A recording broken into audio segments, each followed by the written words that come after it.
Inducted into the Hall this year in the calf roping category is Jake McClure. Jake McClure was born in Amarillo, Texas, the third son of the McClure family. Soon after his birth, the family moved to New Mexico and lived on a ranch near Lovington. As a youngster, Jake was seemingly a very serious kid. He would usually think twice before saying anything. He never finished school and left home when he was 16. He figured there was a place in the world for Jake McClure, and if he hustled a little bit, he'd find it. He dreamed of becoming a successful rodeo roper. He started toting a little rope when he was 2.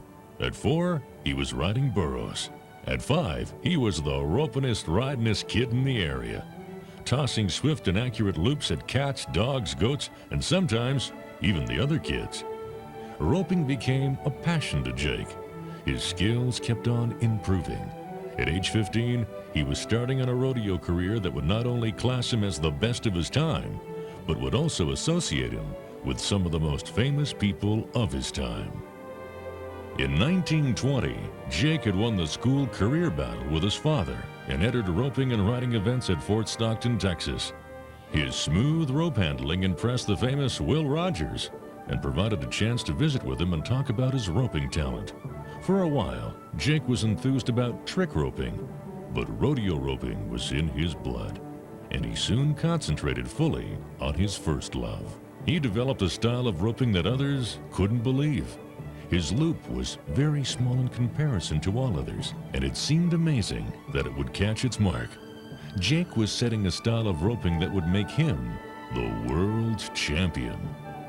In 1928, a group of committees and rodeo producers met to form the Rodeo Association of America and set the standards of a point system to name the world's champion. In 1929, Everett Bowman was named calf roping champion. The next year, Jake McClure had set his mind to being that world's champion. He picked up points in Fort Worth, Houston, Denver, Billings, and Detroit. He won the all-around title at Pendleton, and Jake McClure of Lovington, New Mexico, was the 1930 world's champion calf roper. His clean-cut appearance and mild-mannered style was admired by rodeo crowds around the country.